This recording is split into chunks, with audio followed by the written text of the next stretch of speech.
So, I got separated from my two space idiots by a rift in space and or time. And a coffee bot on a floating space island gave me this teleporter. I set it to teleport me to Earth and ended up here, but I don't think this is my Earth. Unauthorized teleportation is a crime. I, SmoothieBot, sentence you to 3 weeks in the ISO cubes. Did you say ice cubes? Now you're speaking my language. Does not compute. Hey, does this smoothie come with a straw? I am the straw. Sweet grud in a basket. I'm out of here.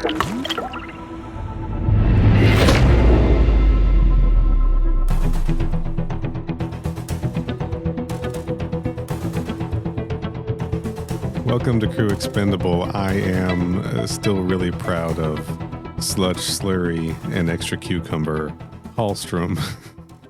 And I am known political agitator, protest group, and pro-democracy campaigner Rohrbacher. And I don't have anything for the other part. This is an alien podcast. It's a Monday night, guys. It sure is. Forgive me. Did I do the Undercity of the Alien universe last time? No, I believe last time was we were getting sentenced to be locked in the ISO cube of the Alien franchise. And we're just a couple of mutants crawling through the Undercity of the Alien franchise. There we go.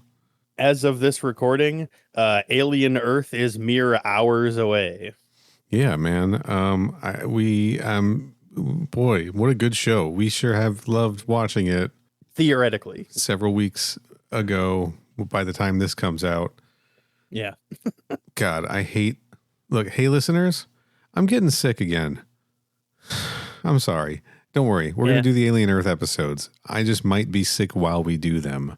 He's definitely still going to do them. I'm going to make him. Yeah, and that is why they are going to be unedited, fairly unpolished episodes.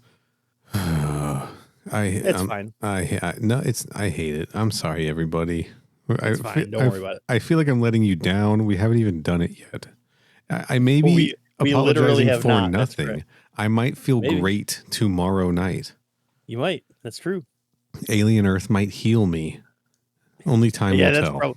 That's probably something it'll do. Yeah, we'll see. We sure will. For now, we're supposed to talk about Judge Dredd versus Aliens Incubus issues 3 and 4.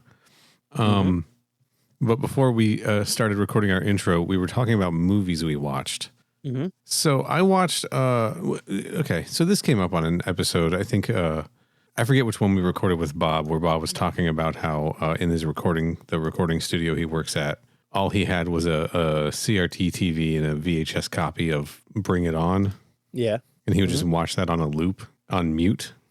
And he did say that. Yes, that is correct. I remember. And that came up because I mentioned, I think this is after I got out of the hospital, that I love the movie Bring It On. All right. It's fantastic. It's a 10 out of 10. Great movie. Okay. Just a terrific. I haven't seen it, but all right. A terrific feel-good movie that everybody should watch.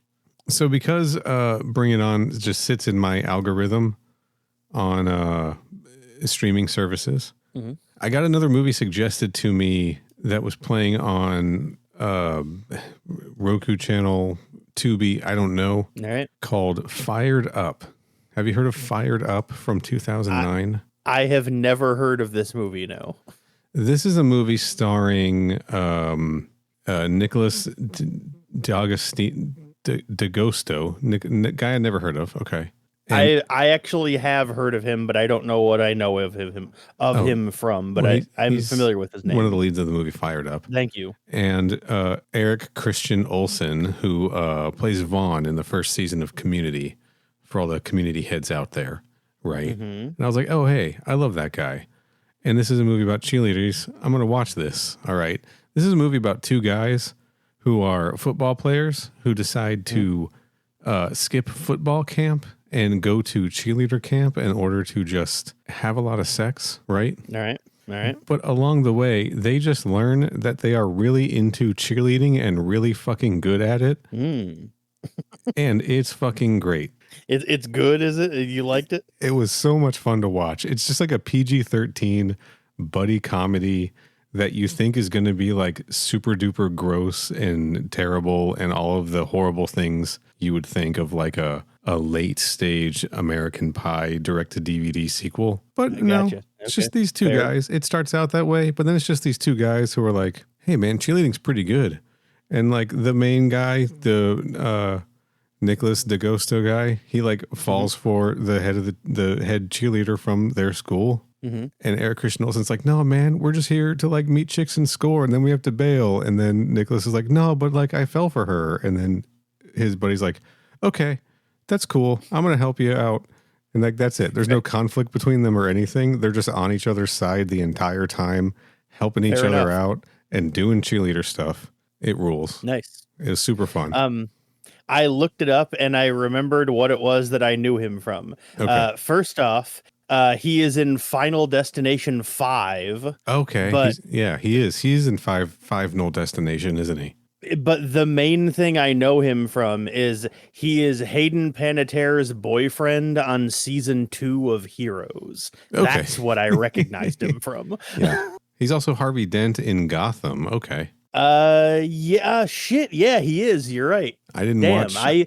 I watched most of season 1. Same. So yeah, you're right. He is. Shit, good point. Yeah. Anyway, yeah. Okay.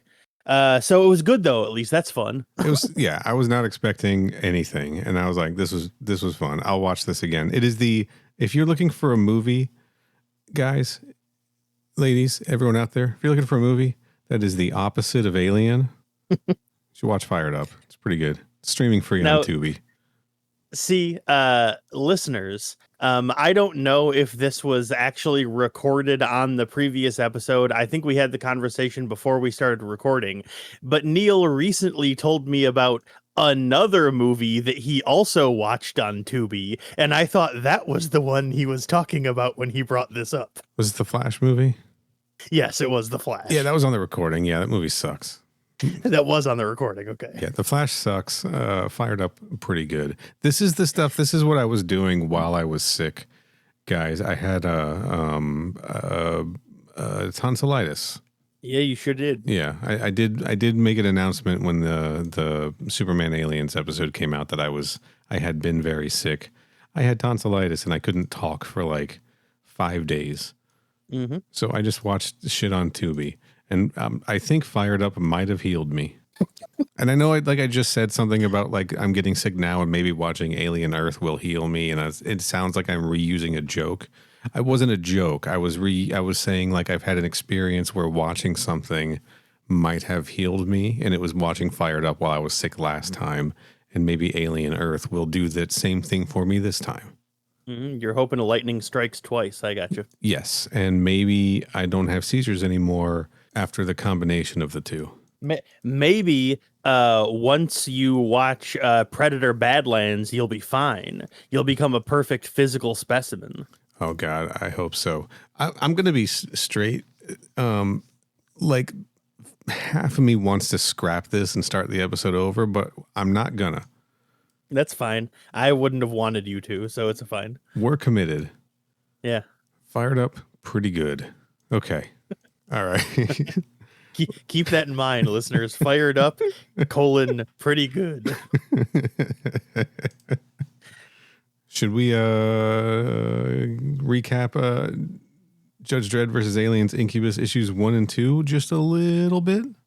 Yeah. Basically, let's see if I can do this from memory.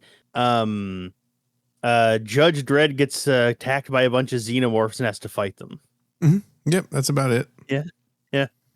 I mean, there's like a bunch more. Like there's some dude who gets his head cut off, and there's like a squad of like animal fighter guys called Verminators, Mm-hmm. and 2 of them are like dating, and one of them gets killed. And there was a guy with the really stupid name of Godber, Jimson Godber. Yes, there you go. Yeah, you'd think I'd remember this a lot better considering we recorded this episode literally yesterday. But basically he found a bunch of xenomorphs in order to breed them and fight them in like pit fighting tournaments, but got infected by one and died in a hospital where it escaped into a vent. And so that's like what caused all of the main problems that the story is situated around. Yeah. So Jensen Godber stole one of the eggs from Mr. Bones. Yes, that's right. Undercity. I forgot about Mr. Bone. I forgot about Mr. Yes. Bones. That's right. Yes. Mr. Bones, a mutant who was scarred by xenomorphs when he was out in space, brought him back because he hates judges. And a guy named Footsie's involved in all of this, right? That is also correct. What's he? Yep. But Footsie's dead now, right? He is, yes. Yeah. Also, listeners, for the record, his name is spelled with a U, not with two O's. Yeah, so Futsie? yeah, Maybe it's Futsie. technically Footsie, I guess. Sure. But We've been saying Footsie. It's fine. it's fine. Who cares? Who cares? That's right. Yeah, a xenomorph got loose in the warehouse, killed a whole bunch of judges, and just splattered one with acid head to toe when it exploded from a high X round. I think that was Judge Earl, by the way. Yes, a judge named. We're not going over what the judges are. You guys just catch up. It doesn't actually matter, except for the fact that there is another judge who incidentally is named Brubaker, who got a face hugger earlier, and they are currently like medically poking around on him to see if there was a way to either remove the face hugger or remove the chest burster. Yes. A xenomorph got loose in a hospital. It was the one that was in Godber, right? Because he had made his way to the hospital. Yep. That's where it killed all the Verminators, which were a vermin extermination squad, right? Yep. But Judge Dredd was managed to kick it out a window or tackle it out a window, some variation of that, where it landed on a train, where he was then able to stuff a road flare in its mouth and shove a pipe through its face and then like bicycle kick it off the train. Yeah, and then it landed on the ground below, causing a massive crater, like we're talking like 30 feet wide, something like that, that I think goes down into the Undercity. I think so, yeah. Like when these things splat, they splat like a bug on a windshield splat when these xenomorphs hit anything. And it's just rocks. Acid just melting through everything. And that's and then we find Mr. Bones and find out he's got a whole hive down there, just a whole colony of xenomorphs that he's going to unleash on Mega City 1, and he's able to walk among them because he has a pheromone tag. Yeah, it's like a little button or like a pin that you wear on your shirt that has a little green stripe on it, and it exudes a pheromone that lets that makes the xenomorphs think that you're one of them, so they don't attack you. And he wants revenge on Mega City 1 for basically kicking him out just because he was a mutant, and he had the predisposition for evil, even though he was like a child and hadn't done anything yet. Right? Yeah, that's correct. Yeah, he wants to get revenge against Mega City 1 generally, and the judges specifically, because the judges are the ones that gave him like the genetic test that revealed he was a mutant, and then they decided to exile him. So his plan when he discovered the xenomorphs is to bring them back to Mega City 1 and use them to kill all of the judges. And this is him trying to enact that plan. Perfect recap. Loved it. Flawless. No notes. Let's jump into issue 3. There was one other thing we forgot to mention. There's a rookie named Sanchez that hangs out with him. There's also another veteran judge named Giant that also hangs out with him, but that's not what I was going to say. What I was going to say is that there was a scene where Judge Dredd sentences an elderly lady to 12 months in the ISO cube. Right. Godber's mother, right? That's right, yes. Yes. All right. That's it. I'm good. Oh, yeah. Let's go over the creators of this thing again. Judge Dredd, of course, written Judge Dredd versus Aliens, Incubus, of course, written by John Wagner and Andy Dignall. What the fuck? Andy Diggle. With You can take that again if you want. No, it's staying in. With art by Henry Flint, colors by Chris Blythe, and letters by Fraser Irving. Covers by Jacques. Let's talk about this cover. Yeah, the cover itself is fine until you get the whole wraparound cover, and then it turns really sick. Yes, the cover seems like it's just Judge Dredd kind of shooting off into empty space with a xenomorph down in the corner, but it is a wraparound cover where he is shooting at a whole swarm of xenos attacking him. Yeah, the xeno down in the corner, he is literally kicking it in the face like his boot is on the side of its head. Yeah. And then when you open up the wraparound, he is firing his gun into the face of a xenomorph whose face is in the middle of exploding in the picture. It rocks. And the impact is like lighting up the whole swarm around it. And Judge is like doing like the jump back, like action pose. It's also there there is also a xenomorph reaching its hand out to him, and it has 5 fingers. 5 fingers? We stopped counting fingers a long time ago. That was a thing we were doing, wasn't it? I'm pretty sure in one of the issues we covered in the previous episode, they were drawn with 6 fingers. So, I'm shrugging. Yeah, brother. We also stopped. I don't know. I've completely lost track of synthetics. Yeah, it's fine. We're going to have to. I mean, I know that there's synths going to show up in Earth. So we're going to have to maybe get back on that. I mean, not every single running gag has to keep going infinitely. It's fine. Well, it gives us content. That's fair. Yeah. So, issue 3 opens up with like some dorks watching the news. Yeah, it's basically just like it's a news report that conveniently catches us up on all of the major things that happened in the first 2 issues. Yeah, the hospital, the giant crater, the train thing, whatever. The image xenomorphs are described as the image. Go ahead. Of the image of the xenomorph that the Verminators captured with their drone right before it was destroyed is like front and center on the television, right? Mm-hmm. Yeah. And they're also described as having acid in its veins and a lust for human blood, which is a fun sentence. I like that. Yeah, that's fun. Then we cut to the Recyc Center, right? This is an interesting part of Judge Dredd mythology that you hear the term again, listeners, I've only been familiar with Judge Dredd from the Carl Urban movie and like scenes of the Stallone movie, which from my understanding are not very accurate to the source material. That is also my understanding, yes. And they definitely mention recyc in the movie. They literally mean recycling bodies. Yeah. I'm going to read this. So they have all of the dead bodies of the judges, the Verminators, I assume, doctors, because there's there's more bodies here than we've seen killed directly, right? For sure. Somebody is giving a speech and they say they gave their lives in the service of their city.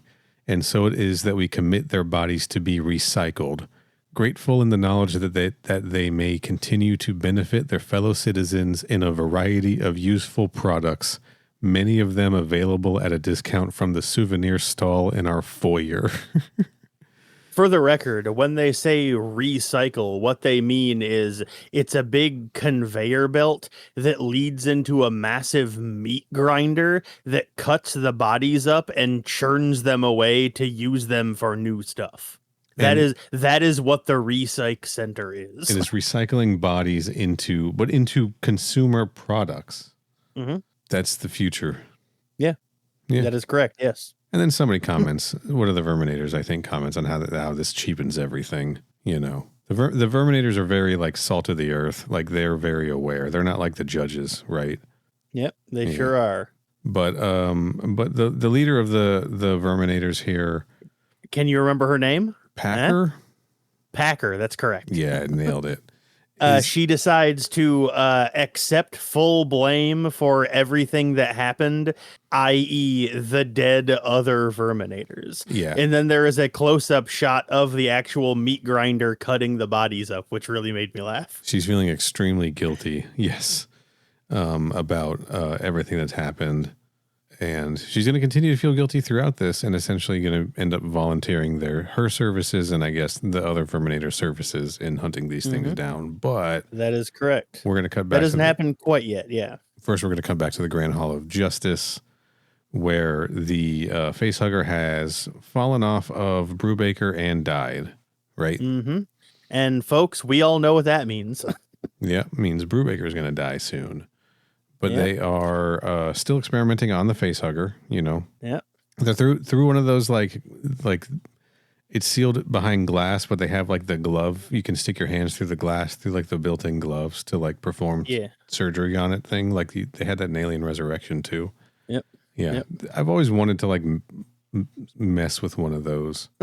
That'd be fun. It would be fun. I don't know. But yeah, the surgeon here, not that it matters, his name is Benson. He's talking to Dredd on like a video call, and they're apparently operating on Brubaker right now to try to remove the embryo. And then Dredd gets stopped by Packer, Dredd is on his way to the Chief Justice's office to or the Chief Judge's office to report. And Packer and the remaining Verminators stop him to be like, look, we want to help out. We were there. A bunch of our people got killed. And then Dredd's like, you know what? That's fair. Come with me. We'll talk to the chief judge together about it. Yeah, he's like, you have as much experience with this thing as anyone. So, like, yeah, come on. We could use you. Do we need to go through the briefing? You know, we learned that Futzy is a known terrorist. They have Futzy's girlfriend in interrogation because we've had a little that's a thread that goes nowhere. We don't really need to talk about that, but that's how they found how Futzy was involved in all of this, right? Yeah, I believe we mentioned it in the last episode, so it should be fine. But this is basically the whole plan. This is how the judges have caught on that like Galver stole the egg from an anti-terrorist group that Futzy was a part of. Packer theorizes that, the xenomorphs, since they're aliens, they can be kept somewhere that's not just like in a warehouse, Right. Like the example she gives is in Cursed Earth, in the Undercity, out in space, in orbit. They could be anywhere. Right. And then Judge Dredd is like, we should start by targeting known political agitators, protest groups, and pro-democracy campaigners. Bang. By the way, democracy in the world of Judge Dredd. Yeah. The word democracy isn't just like voting and like being represented or whatever. The word democracy very specifically means a political structure that does not involve judges as being the people that run the politics. Right. Yeah, a non-fascist. A non-fascist, non-police state. Yeah, the word democracy in Judge Dredd very specifically means someone who does not want the judges in charge. Yeah. Cut to the Undercity. Mr. Bones. Yeah. Mr. Bones, we're here, and he's with some mutants, including my favorite one, who he calls this guy incredible. Knucklehead. Yes. He calls him Knucklehead, and I don't know if that's his actual name or if Mr. Bones is just calling him a knucklehead, but there is a guy, a mutant, who is in every other way a normal guy, except he has a forearm and a hand growing directly straight up out of the top of his head, and it rules. And they call him Knucklehead. They do. And they are setting, so he's got, this page rules, okay? They're going to set these bombs, these charges, up against this wall, right? It says the charge is shaped to detonate without damaging the hive around us, straight through into the Grand Hall of Justice itself. And then Incubus will rise. Again, they are referring to the xenomorphs as Incubus, right? And then we see Mr. Bones, his face, all melted and burned away from acid, and behind him a literal sea of xenomorphs. And then you just see Knucklehead's arm head sticking up right behind him also. And But yeah, this is where we find out specifically what Mr. Bones' plan is. Like originally, as far as we know, up until now, it was just his plan was to just get the xenomorphs, and then step 2 ? And then step 3 kill the judges. We find out here that the actual step 2 is blow a wall through like underneath the Hall of Justice from the Undercity to just let them suddenly attack and swarm without warning. Yep. And then there is an ad for the PlayStation 2 game Run Like Hell, featuring a free limited edition Run Like Hell soundtrack featuring Breaking Benjamin. Oh, shit. Now, it's Yeah, interesting dude. you went for PlayStation 2 when the Xbox version is the one pictured.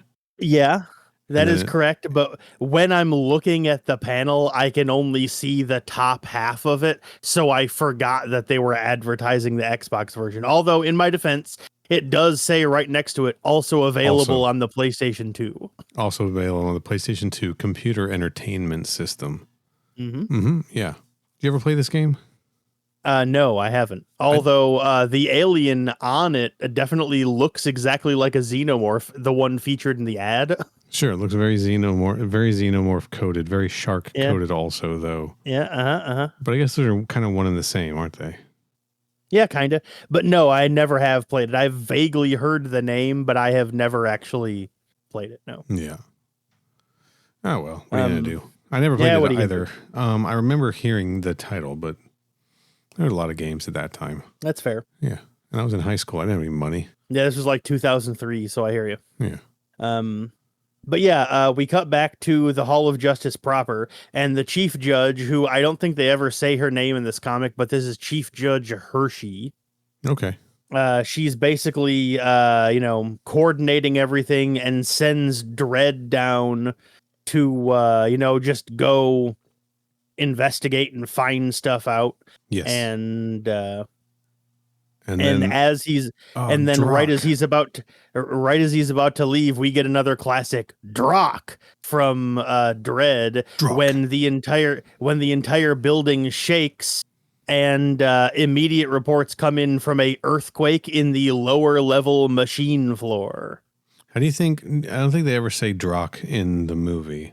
I don't think they do either. Also, I said earthquake right now, and I meant to say explosion. There was an explosion in the lower level machine floor, and that was what caused the earthquake. But it feels like a quake. And there's a big, huge, massive hole in the stone underneath the building. People got injured. They're calling for fire control and medics. Somebody says foundation is cracked right down to the Undercity. They see something moving, and then a Judge Ball gets the classic, "Oh my grud." Oh my grud. It's a full-blown infestation. And this page rules. Again, this art, I love the way this book looks. Yeah, it is a full-page panel of just an entire swarm of Xenos just streaming out of this huge hole and killing a bunch of judges while they scream. Henry Flint is killing it. Yeah, he is. God. Okay, so Look at that one in front, dude. Like the one down at the bottom right in front. That guy rules. Look at him. Yeah. Xenomorphs look great in this. So yeah, I just clicked I have the Wikipedia open here. A lot of Judge Dredd stuff. He also did an Omega Men series, a 6-issue series, October 2006 for DC. He did Gears of War number 7 and 8. There were Gears of War comics from Wildstorm. I did not know that, but all right. That's crazy. I couldn't be less interested. Honestly. That's fair. That's fair. A lot of Judge Dredd stuff. Anyway, this guy, I want to seek out more of his work because this art is a lot of fun to look at. I really like the way this book looks. And yeah, he's absolutely crushing it with these xenomorphs. This page is sick as hell. Yeah, like I said last episode, it must be really fun to be a comic book artist, and then somebody contacts you to be like, hey, we want you to spend like 3 weeks just like drawing a bunch of xenomorphs. Like, who would ever say no to that? You got to be like, oh, hell yeah. What else is there that's more fun to draw than that, you know? Yeah, there's a whole collection, Judge Dredd, the Henry Flint collection, that collects a bunch of his Hell yeah. Judge Dredd stories. So, yeah, man. But yeah, let's see. We see some judges fighting. I believe this is Judge Ball, if I recall. He pulls out his gun. He's starting to fire some xenomorphs. One of them grabs him, and another judge, Simpson, is about to pull the trigger to shoot that xenomorph when Simpson gets his hands cut off. And Ball is like, Simpson, shoot it. And Simpson's like, don't have a cow, man. Thank you. And then he gets his hands cut off, and he's like, dope. That's exactly what happens. Yes. All right. Simpson gets his hands cut off, and then Ball basically goes, yikes, and then gets an inner jaw directly to the face. Yeah, man. He's dead as hell, too. Dead as all get out. Yeah. This next page also very cool. Everything is washed in red because the emergency lighting switched on. Mm-hmm. Yes. So so Hershey sends Dredd down to where the crack in the foundation was to basically take control down there, and he of course takes Giant and Sanchez with him. Mm-hmm. And the Verminators are like, hey, we want to help, and he's like, go get armed. Yeah, right. The Verminators try to go with him, and he's like, go down to the armory first. And then Sanchez is nervous, the rookie. She's like, I don't know, it's a slaughter. We must be crazy going down there. And he's like, we're judges. This is what we do. You ought to reconsider your position if you don't want to do this. And then meanwhile, there is a guy on the Verminators that decides to stay behind. As he says, for Grud's sake, I'm pest control. I've got a wife and kids. And the other members are like, you know what? That's fair. No hard feelings. His name is Shook. And then guess what? Yep. He's shook by all of this. He sure is. Yeah. See what they did there? Yeah, he's shook. So Dredd makes it down there. They're blowing some more xenomorphs away, and then Dredd sends Giant away with an assault squad to basically pincer move the xenomorphs and catch them in crossfire. This is a big firefight from here on out, basically. Yeah, pretty much. We got like xenomorphs like reaching through ceiling tiles and pulling guys up occasionally, right? And we have an advertisement for Dark Cloud 2, which is sure do. Which is a pretty solid game on PlayStation 2. I played the first one, but not the second one. But there's going to be a lot of it's a firefight. We do cut back, and finally, Brubaker's chestburster has hatched, right? Yeah, it doesn't burst out of him though. They manage to surgically remove it from him, but he goes into VFib when they do it, and then when they manage to get the chestburster out, it almost immediately escapes and kills one of the surgeons before fleeing into the rest of the place. The surgeons are basically wearing hazmat suits, and the chestburster like burrows into one of the guy's helmets. Like through his face mask. Through the visor. Yeah, through the visor. Yes. Yeah. And then we cut back to the firefight.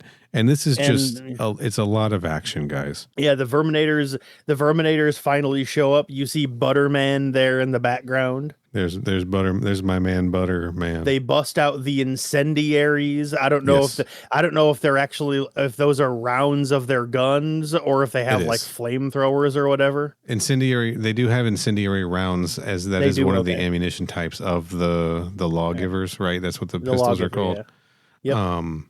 And that's that's accurate. That's xenomorph accurate. And Dredd announces that he wants quote, all levels above sub-basement holding pens sealed off. And Sanchez is like, you're trapping us in here with them. And he's like, well, at least that way they're not going to fucking get out. Right. That keeps them out from getting into the city. And so like this is where like this character gets interesting for me, because he's a judge and he's an authoritarian, right? And by all accounts, that's bad. But then he has these like specific heroic qualities where he's like, but also I'm going to put my own life on the line to keep this threat from getting into the city, right? So like there's these like brief moments of like heroism, not brief moments. There are these moments of heroism that come through in the story, which are interesting, that make you kind of go like, yeah, go Dredd. But then you're also like, oh, but also he sentenced an old woman to a year in prison because her son was engaged in illegal activity. And That's correct. And she know. didn't report it. Yes. I mean, like, And- here's the thing. Yeah, yes, he is a cop, Yeah. but he is also the main character of the comic Right. that you're supposed to like and root for and maybe not necessarily empathize with, because he doesn't really have a whole lot in the way of like personality. He's basically just gruff and no nonsense. Sure. But he's also very explicitly anti-democracy, you know? yeah, that is correct. Yes. So it's just, it's an interesting experience reading this story. Right. Mhm. But Yeah, Dredd rules. I love him. He's great. yeah. And then you find out he's a clone of a guy and, you know, anyway. He's a clone of another judge. Yeah, that's Yeah. correct.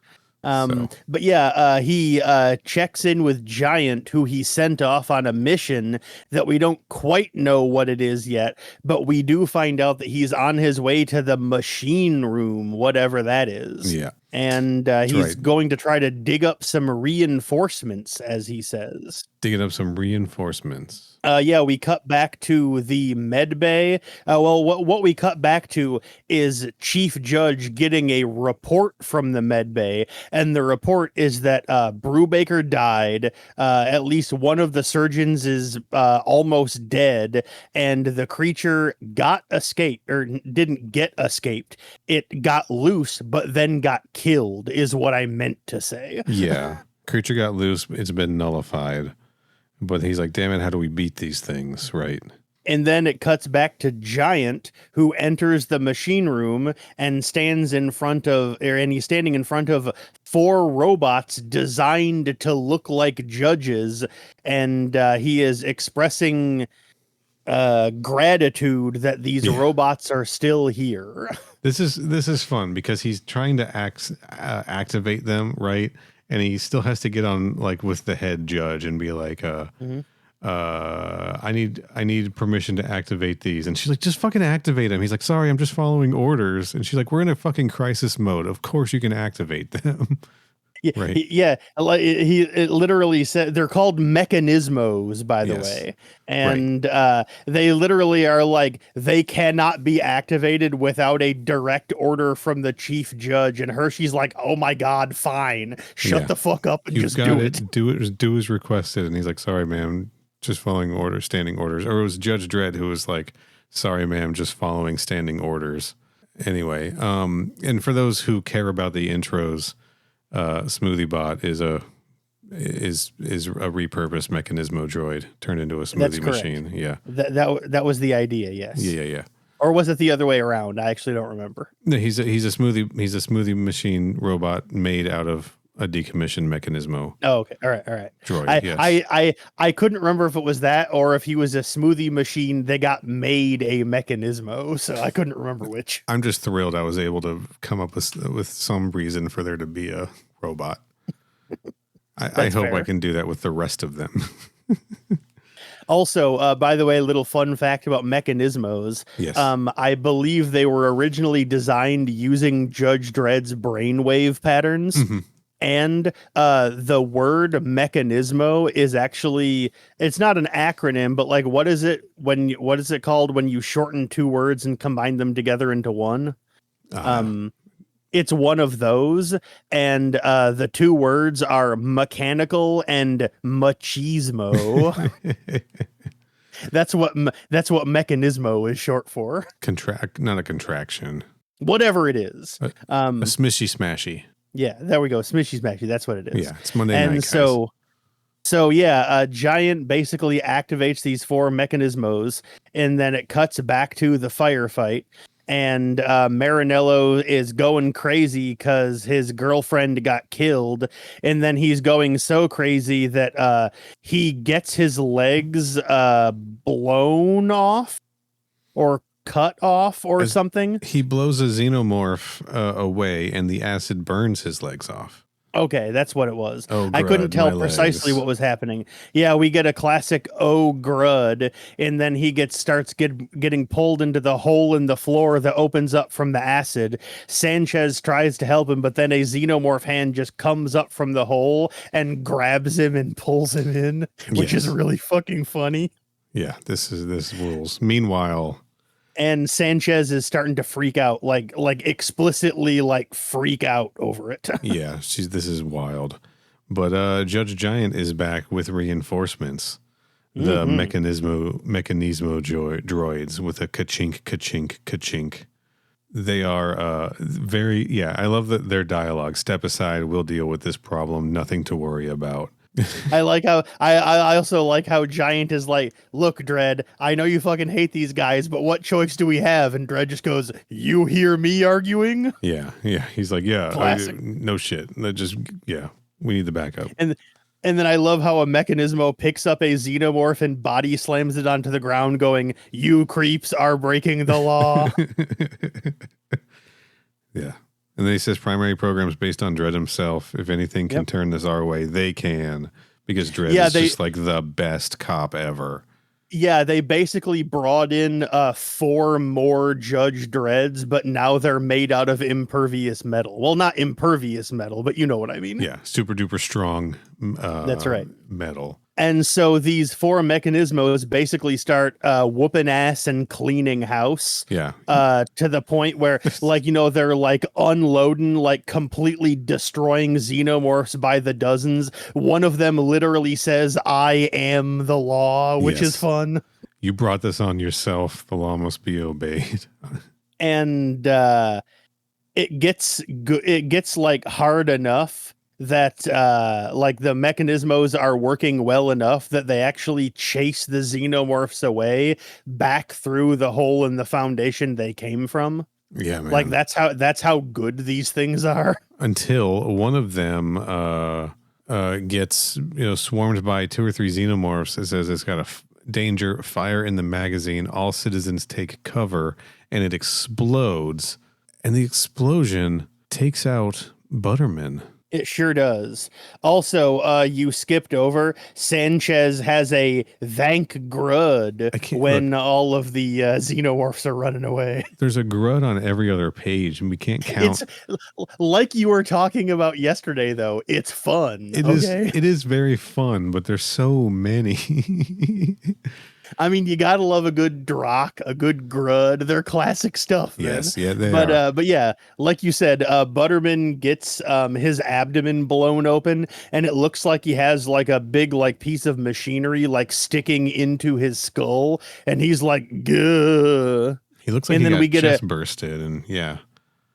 And then we get another Grud damn bugs. Grud damn bugs. And right around this point, Sanchez gets scooped up by a xenomorph and carried off through the holes. Yes. And she gets an, oh, dear Grud, help me. And Dredd is like, oh, no, I'm going after her. Hold on. Yeah. Oh, dear Grud, help me. See what I'm saying? There's so many of these. I mean, I guess if like I'd be screaming. Like if I were in a firefight with xenomorphs, I'd be praying to Grud also. I mean, why wouldn't you want to pray to Grud? You got to pray to something. Got to pray to something. But yeah, as they say, machine room secured.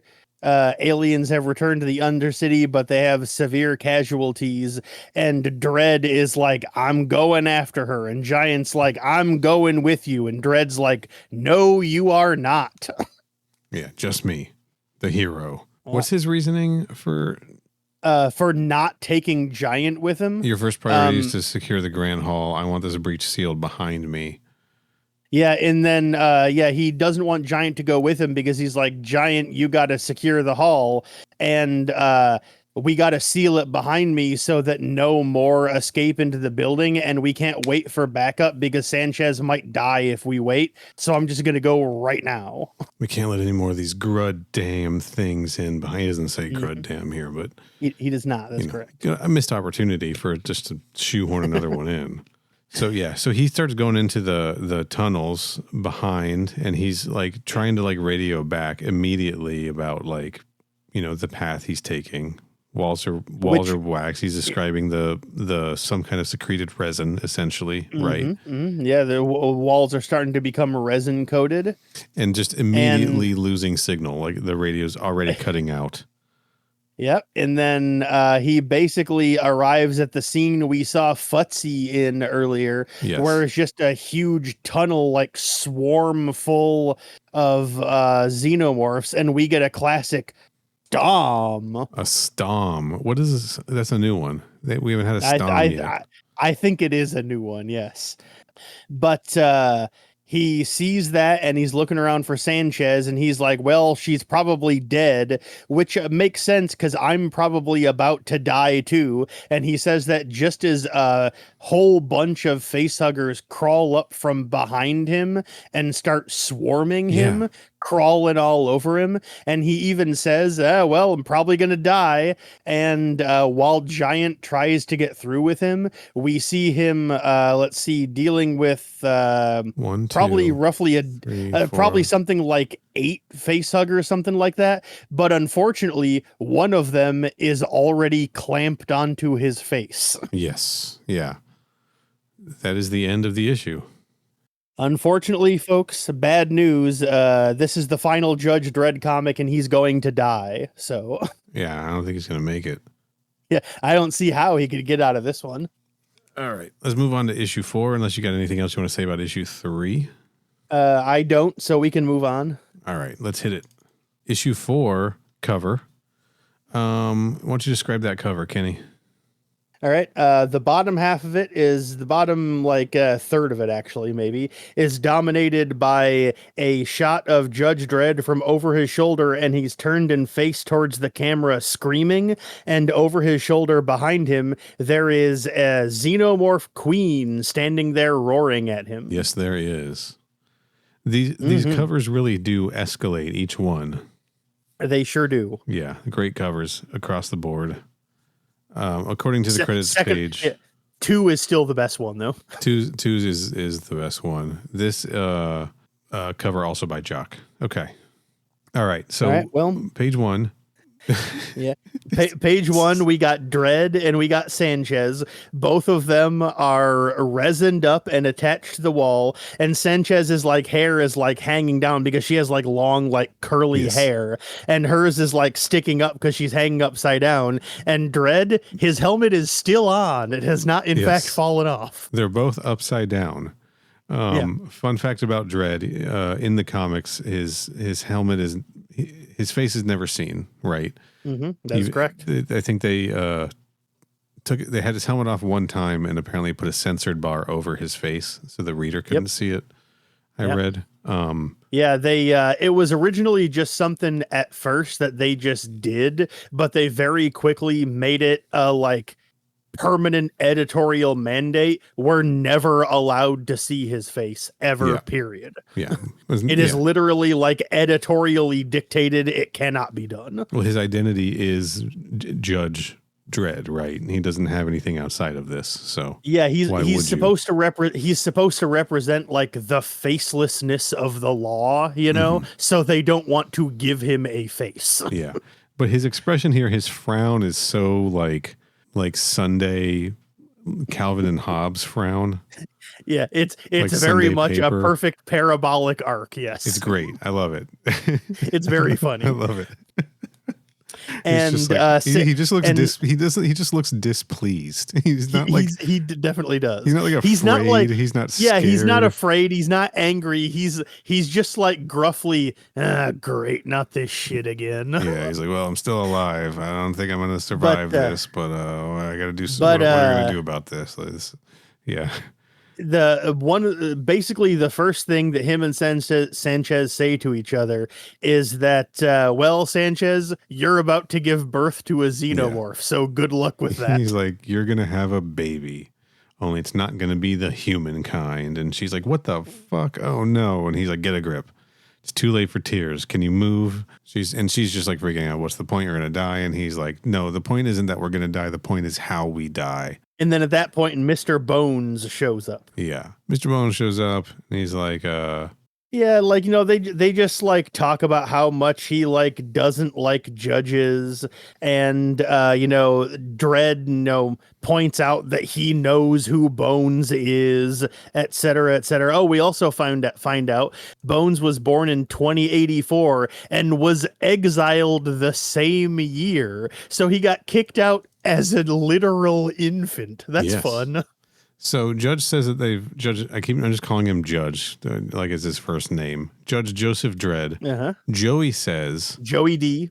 that they've met before. I believe he's a character that's only from this story. I don't think he's like a reoccurring. Yeah, this is the only character, or this is the only comic this character is in. The implication, well, actually, no, sorry, he. That is weird. Looking at it now, he says, "You don't forget a face like that. Creep pulled a little stunt like this before." So he tried to overthrow judges with xenomorphs sometime in the past, I guess. Well, maybe not xenomorphs. Maybe this is I don't know, maybe predators. I don't know. We didn't read that one yet. Maybe we didn't, but I mean, I don't think he's in that comic, but maybe engineers, right? Maybe Could deacons, maybe like black goo. Yeah, that might be it. Who knows? Anyway, Who knows? doesn't matter. So Mr. Bones was born Dan Rybashevsky. That's his like actual name. Yep. But yeah, Mr. Bones is easier to say. Mr. Bones, that's Remember, fine. I like it. Yeah. Then we cut back to the Hall of Justice, and dawn is breaking, and we get a tech guy on a video call. Again, that's tech spelled T-E-K, reporting that the breach in the foundation has been sealed with, quote, 50 tons of liquid rockcrete. And we get reports that the remaining aliens that were in the rest of the building have been cleared out and killed. But Hershey basically just cares about Dredd, and they're like, nothing, we got to assume he's dead. And Hershey says that now that Dredd's not around, I guess Giant's taken charge. His mission is, quote, total extermination of the nest. And so Giant puts together his team and then heads out to do exactly that by getting together a whole bunch of like tanks and stuff that they describe are designed to withstand the fallout in the cursed earth. So they're hoping it'll be strong enough to withstand alien blood. Yes. And they're also bringing a nuke along with them, and they're going to use the nuke to destroy the nest. Yeah, and the tanks can withstand acid rain. So so they should be able to, so they're hoping it'll survive alien acid. We also briefly cut back to the Verminators, and we find out that there are only 3 of them left. Packer, and I don't know who the other 2 are, because each of the Verminators conveniently have their last name written on the chest of their suit. But due to the way this panel is like drawn, we can't see their names, so I don't know who these 2 guys are, but it's Packer and 2 other guys, and those 3 are the only people left of the Verminator squad that we were like shown earlier on in the comic. And she's still beating herself up about how the rest of the squad died, and everyone's like, hey, don't worry about it. Don't worry about it. Besides, after everything that's happened, there's no way we're backing out from this now. We're definitely in it for the long haul. We are in it to win it. Back in Mr. Bones's hive, right? Mm-hmm. Yeah, he's just like monologuing and talking shit, and like his minions are like, you should have been nicer to Mr. Bones and all of this stuff. Yeah. And Judge Dredd's got one arm free, he mentions. And so he like he's like taunting Mr. Bones. Yeah, taunting him enough to get him close. Yes. And then he reaches out and grabs him. And but Mr. Bones manages to get away, and he's like, aha, maybe I was just gonna let them kill you, but I'm just gonna pull out my gun and shoot you instead. And Dredd's like, yeah, good luck with that. Too bad I just took off the fucking pheromone tag that you were wearing. And he's like, uh-oh. Yeah, I'm guessing that tag was the only thing keeping you alive, and he crushed it.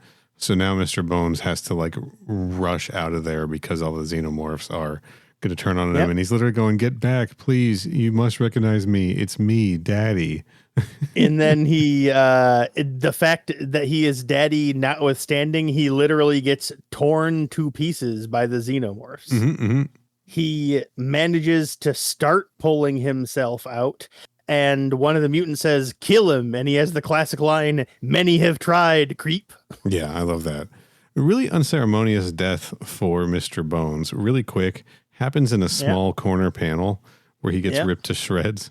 And it's like only like a third of the way through the issue, and up until now, other than the xenomorphs, he's been the main antagonist of the comic. Yeah. And he's just gone now. He's just dead, and that's it. Yeah, and his goons are opening fires, and as Dredd has ripped himself out of the resin, and he's literally like, try to kill me. Many have tried, creep. Right. But you two won't be the ones to do it. And he manages to free Sanchez and then gives each of them a pheromone tag that he took off of the two goons that he just killed. Right. He killed them with Bones's gun. And then he's the two of them are making their way out. And then it cuts back to Giant and his squad, who are driving into the ruins of old Grand Central Station, which they figure out is probably the place where the anti-judicial brigade meets. You know? Yes, and they have got they got snipers set up, right? Yeah, they sure do. Yeah, and one of them is seemingly Knucklehead, and they're checking out. Yeah, there's a mummy, there's Knucklehead is there. There's a mummy, and there's a mummy, and then there's a guy that just kind of he has a blank melty face, and he's wearing a big top hat. And we get a new slang. Crem. Oh, crem. Judges. Yeah. Knucklehead lets the other guys know there's actually another one on the next page. The mummy guy says, "We've been made. Zook 'em." That rocks. So the tanks are rolling in, and these guys got guns on the tanks, and they zook one of the tanks. They sure do. Just boom, done. Yeah, the number 2 wagon, and Giant tells him to start firing back, and then the Mechanismo droids give a classic fudda fudda fudda as they start firing their guns. They open fire, and the Scarecrow guy and the Mummy guy literally get blown to pieces by the gunfire. Yes, and then we also get a crumble with K's. I do love a sound effect. As presumably stuff starts to cave in. As stuff starts to crumble. That's right. Yeah. And as they're getting owned, Knucklehead goes, "Hell with this, I'm out of here," and starts running. Yeah, Knucklehead's got a pheromone tag on. But Judge Giant rounds up as many of these mutants as he can. And they're like, we got to go collect all these guys, collect all these pheromone tags. We got to go in deeper. They figure out what the pheromone tags are pretty quickly. Yep. Right. They recognize them because breeders at the Xeno Zoo use them, and it makes the animals think you're one of their own. So these are an established thing just in the world, I guess. That apparently also works on xenomorphs, I guess. And you can just make xenomorph versions of them. And part of the reason Giant's rounding up mutants is because he's trying to get one that can lead them into the nest, because they're going to have to go in on foot. Right. Carrying the nuke with them. And when he says that he needs volunteers, the 3 remaining of the Verminators are like, "Yo." Yeah, we volunteer. And at this point, this is when Knucklehead gets dragged up. Yep. One of the judges. Yeah, they find him hiding in the rubble, and they're like, "All right, you're gonna take us there." And then Knucklehead's like, "Man, fuck you!" And then they put a gun in his face, and he's like, "Of course." Yeah. Okay. Yeah. You got it. This way, guys. Yep. And then they get the mini nuke and attach it to one of the Mechanismo droids, or the mechs as they call them, MEK. And as they even say, that's the priority here, because if that thing goes up, we're all fucking dead. Yep.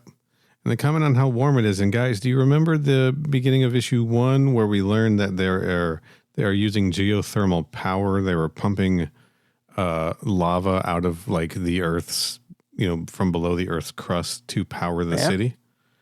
Yeah. Yeah. There's one right here. There's like a magma power generator.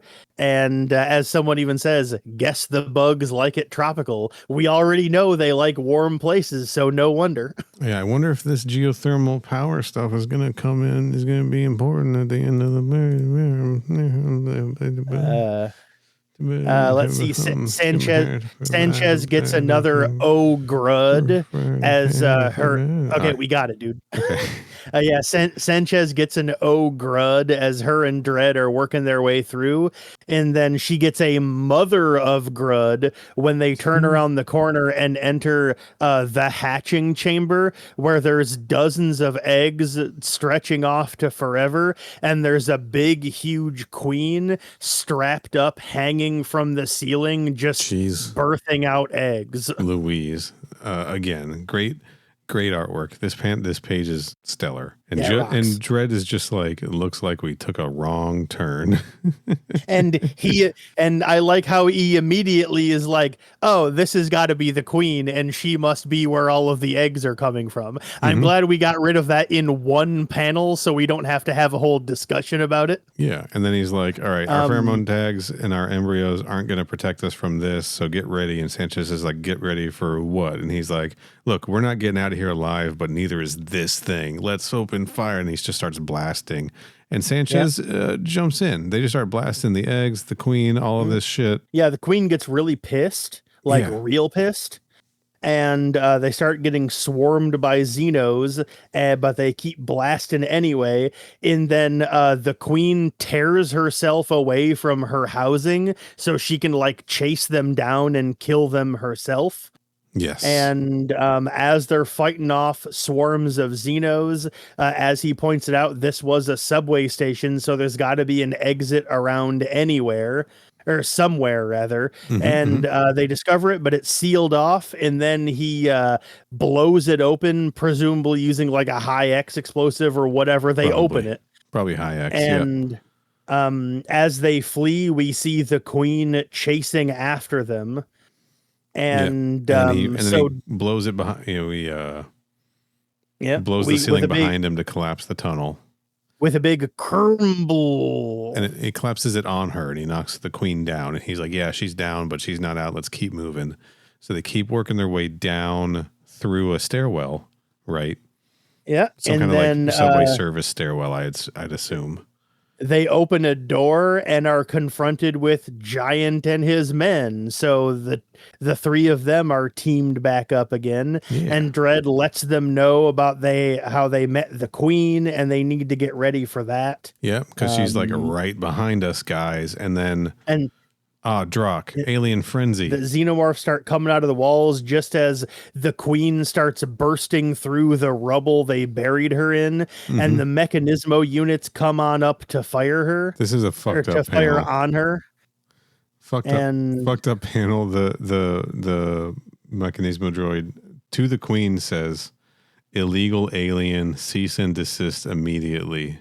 Yeah, the other one says, return and await nuclear sterilization, which is always a fun sentence you want to see. Return and to then your one of them gets his head knocked off. And then another one punches the queen in the face and says, assaulting a judge unit is a serious offense. The sentence is death. Yeah, and starts blowing her face away with the gun, but the acid gets all over him and melts him, which unfortunately, that was the mechanismo droid carrying the nuke. So now the nuke is destroyed, and they have no way to kill the nest, and Dredd goes, what about that power magma we saw earlier? Ooh, who knew that was going to come back? So the queen is dead at this point. That was something I missed when I first read it. I thought the queen was still kicking, but he puts the queen down when he's opening he fucking fire. Blows her head up. Like shooting her so hard her head explodes is how that mechanismo got drenched in acid. Yeah, I don't know how I missed that. And so, that's what destroyed him and the nuke. And so Dredd's like, all right, we're going to use that magma flood the entire chamber just with magma and just boil all of them alive. Right. And but Giant's like, those magma tubes are reinforced plasteel we can't blow through those even with our high X rounds. And then Dredd's like, I got to try something. We got to, yeah. As Dredd points out, I don't have any choice because I don't have any time anyway. Yeah, so as my final order as a judge, go do what I fucking say. Yeah. Sanchez and I are going to give something a shot here because we have to.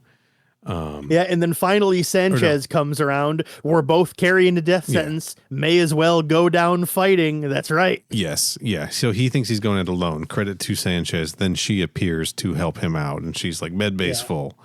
You know, we're both carrying a death sentence. Might as well go down fighting. Right. And he's like, good for you. And they full auto fire on this plasteel tube, magma tube. It doesn't work. But nothing happens. Nothing. And then Eric Powell's the goon shows up. No, that's an advertisement.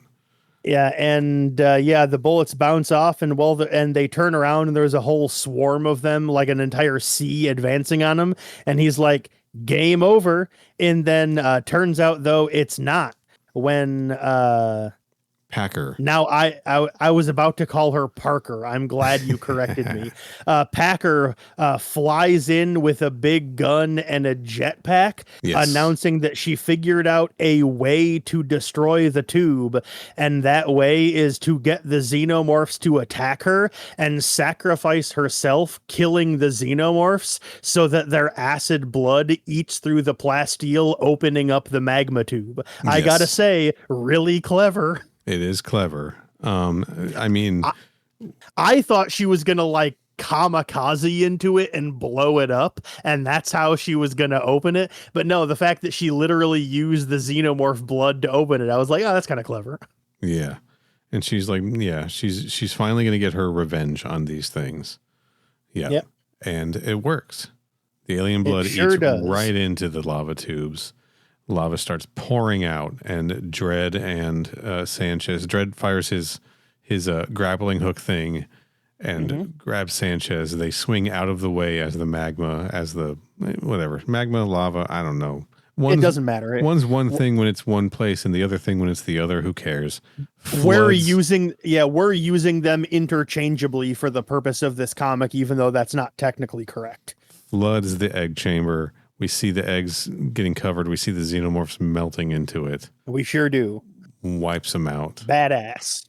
Fucking badass. Very cool. Very, very cool page. And so, they head out. They team back up with Giant, and the three of them. Dredd reports that Packer is dead to the two remaining Verminators, and they kind of, give her a send-off among themselves. And right around now is when Sanchez suddenly feels the chest burster starting to try to come out. Yep. And then like, shit, we got to get him out of here. And then it hard cuts to a week later. Yep. Everything's fine. Yeah, everything's basically fine. The lava, let's see, the automatic safety valve shut off the leak. 500,000 citizens had to be evacuated, including the residents of Harry Dean Stanton Block, which you pointed out earlier in the previous episode. Now renamed the Stanton Memorial Volcano. Yeah. They report that no trace of the aliens have been found, and then it cuts to the medbay, and Sanchez and Dredd are both still alive. Yeah. And they successfully got the chest bursters surgically removed. They did. They're lying in bed, and Sanchez is like, I don't think this job is for me. And Dredd's like, hey, if you want to quit, go ahead. But I can tell you right now, this is one of the most insane things a judge could ever experience. And you managed to keep your head on a swivel. So if you stay doing it, I think you'll be, as he says, a damn fine judge. Yeah. Yep. And then he's like, now, if you'll excuse me, I got to go do something. Yep. And he walks to a bay where the two xenomorphs that they removed from him and Sanchez are in like a container, like a containment cell, right? Fully grown.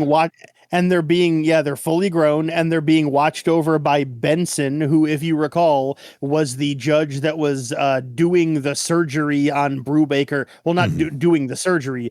He was the one investigating the dead facehugger earlier. Yes. And yeah, and he's like, and so yeah, Dredd's like, you were apparently the ones that removed the embryo, and he even says with literal seconds to spare. Yeah. And they're talking for a little bit about how the xenomorphs operate. And then Benson has the classic line, think of all the things we could learn from them. And then Dredd's like, absolutely not. And then presses a red button helpfully labeled microwave. And burns them to death, giving a quip about how he's not cut out for motherhood. Yeah, he's like, I've already learned all I need to know. And I guess I'm just not the motherly type. Yeah, and then they basically just get they're screaming and they get turned to ash as Dredd turns around and walks away. And folks, that's the end of the comic. That's it. Judge Dredd versus Aliens Incubus, issue 4. Hell yeah, it rocks. I talked on part 1 of this about how much fun this was to read. Going through it again, this book is so much fun. It's fantastic. Yeah, it is. It's really fun. You asked me last time if this is going to make me read more Judge Dredd stuff. I'm still on the fence about it. I still think I might check out some other crossovers or something here or there. Really depends on how accessible it is for me. Yeah. But I am so we're doing a series of crossovers here, right? Mm-hmm. Yep. We did Superman Aliens. I mean, obviously we did Aliens versus Avengers, and we did Superman Aliens, which was an unofficial kickoff to this quadrant, right? Yeah. But I want to ask you this question. I think a way to examine these things is how well do you feel that Judge Dredd blended with Aliens?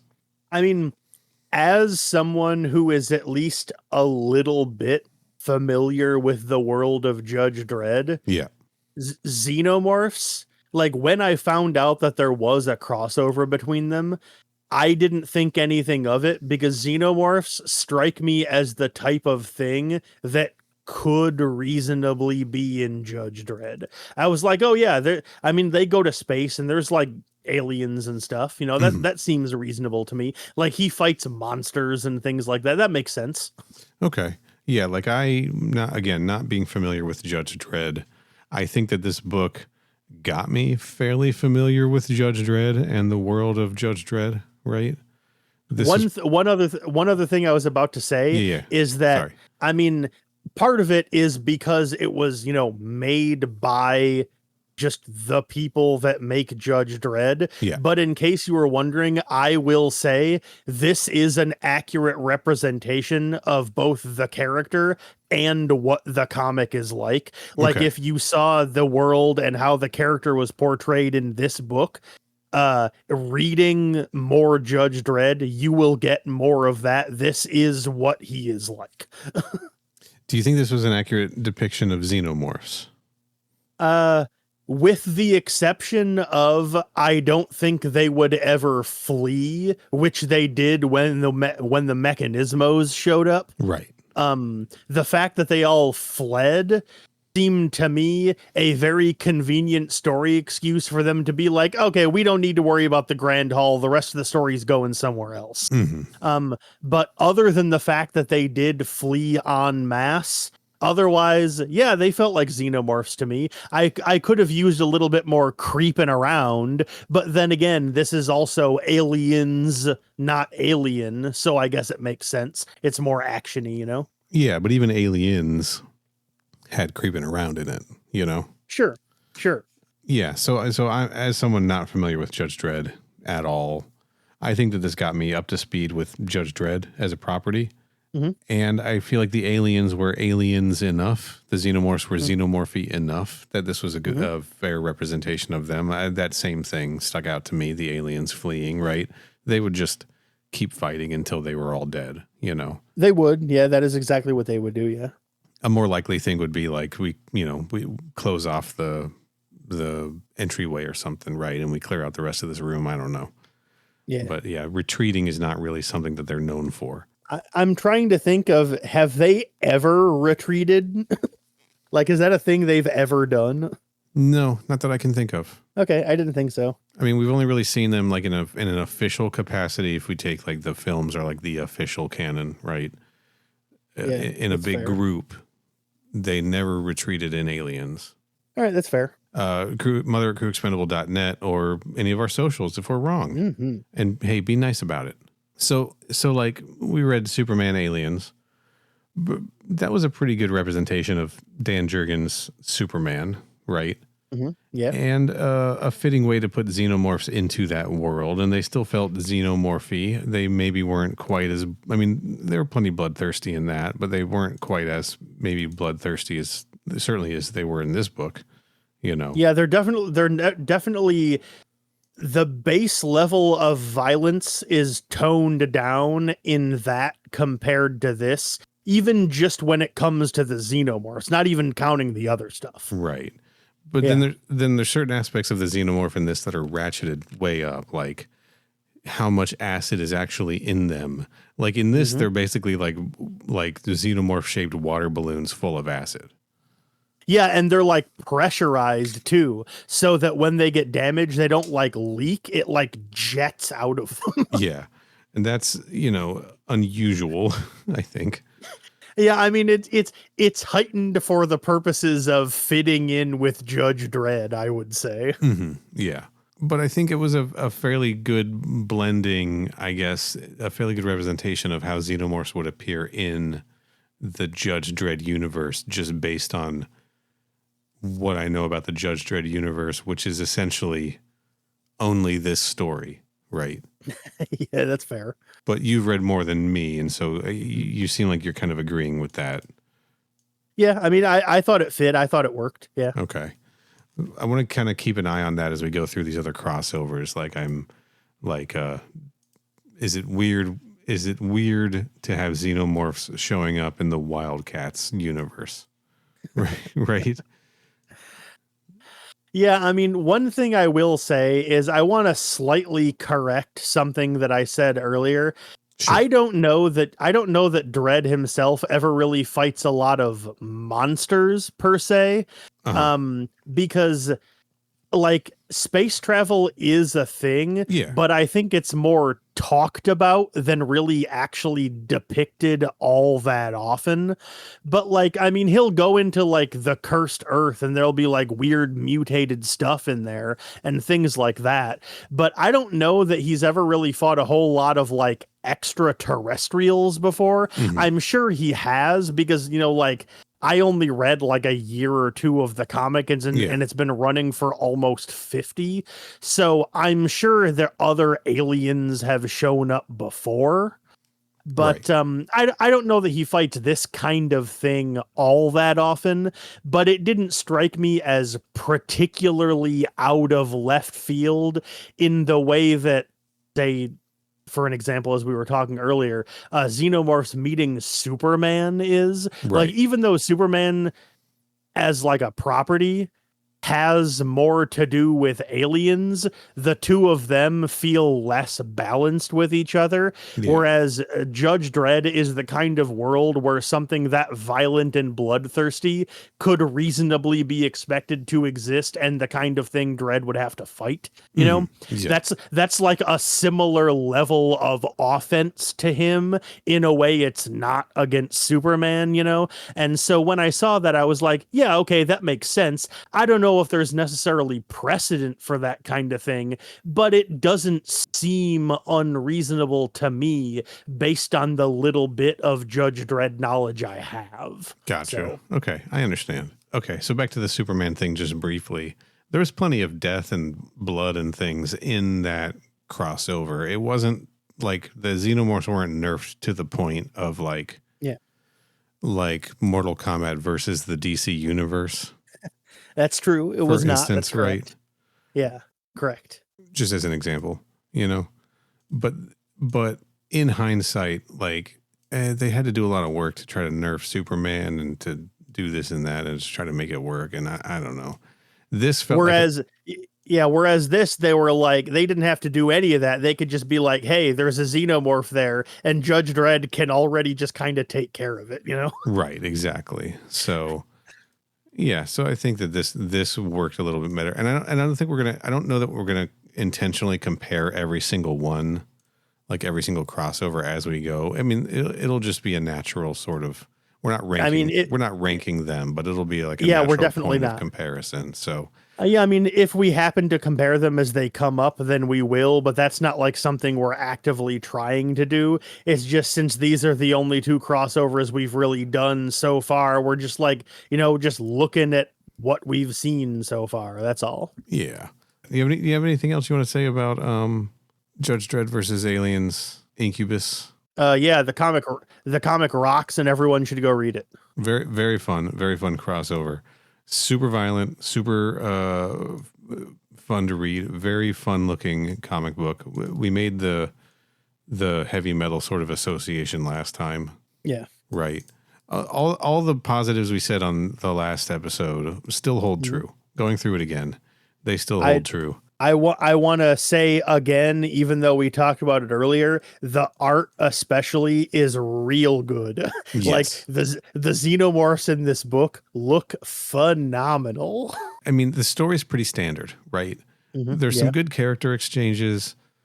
There's nothing that's super like mind-bendingly like mind-blowing, like say Aliens versus Avengers, right? Yeah, yep. But I will say the story was more fast-paced and kept me going. The story was better than some of the other Alien stories we've read, for being relatively straightforward. I will say I did think the story was like one notch more complicated than it needed to be. Okay. Like I thought that like a lot of the stuff about like, Godber getting them to use them in pit fighting, and how like there was like all the characters are connected by being part of like this anti-judge brigade and all, like none of that stuff like felt like it never really went anywhere, and so it didn't really feel like it needed to be there. Like all these people could have just been Mr. Bones wants to kill the judges because he specifically hates them, but he's like the leader of a gang, and so they're just like all gang members of his. Like they didn't need to add all that extra stuff because none of it really felt like it went anywhere. But like, again, that's just like, it's only one notch more complex than it needs to be. There's only like a handful of story details that I felt didn't really need to be there, but like 95% of it I was fine with. So yeah, I liked the story. I don't know that I think it was one notch more complicated. I liked that it started with this investigative aspect because, these are cops, right? And so they're trying to investigate where this creature came from. And then we as the reader uncover this plot, before they do. But what that allowed was the story to build, right? So like issue 1, we've got the warehouse encounter, right? And then issue 2, we've got the hospital encounter. And then issue 3, we've got the giant firefight at the Grand Hall of Justice. And then issue 4, we've got the final battle in the hive, like underground in the Undercity, right? So it allows you to like build like from a small alien encounter, like of discovering the creature, to then facing a creature intentionally, to then a large encounter like with a swarm, to then like going in and hunting it down and all of that. I liked the way that tracked through the book, and I think that having this story of like this guy who steals the egg, and that's how this thing gets loose in the city in the first place, allows that to happen and gives the judges a way into this early, I enjoyed it actually. And now talking it out, I got to give the story more points than I was going to originally. Because I was going to say like nothing super special about the story. And maybe that is kind of true in terms of like, weren't really twists and turns, but I think it unfolded in a really satisfying way for me. And it built really well for me, There's a fair amount of moving pieces, and almost all of them end up getting used. Only a couple of them get swept off the board without ever only coming into play. Like, I mean, most of the stuff that happens ends up mattering or leading to something else that does matter, which I will give it credit for. Yeah, I think it's again, I think it was more satisfying than some of these other alien stories that we've read. I have a feeling I know which one specifically you're thinking of. I'm thinking of Alien versus Predator versus Terminator. Yeah, that is exactly what I thought you were thinking of. AVPVTT. Yeah, which was just real disappointing for me. Yeah, I mean, listeners may recall, I thought that comic was fun, but I will freely admit the plot is way, way more complicated in that book than it needed to be. Yeah. This comic tones that down way more. They're like, we don't need to make it crazy, just simple, straightforward. We got to get to Dredd fighting the Xenos. Let's just get there, and they did. Yes. So that's the other thing. This book doesn't fuck around. It doesn't make you sit through and these are long issues too. They're like 35, 34 pages, I think, of story. And they don't make you sit through, an entire issue just to drop a face hugger right at the end. There's xenomorph shit immediately in this, and there sure is. Yeah. So I said before, there's no suspense in this book. There is at least one major xenomorph encounter in every issue. So yeah, I hear you. And violent and gory, and they show up early and they show up often. It rocks. Yeah. And again, I said this last time. I do not want every Aliens book or Alien book to be like this, but I'm real glad that some of them are. I'm glad that this one is like this, and I definitely want some of them to be like this, right?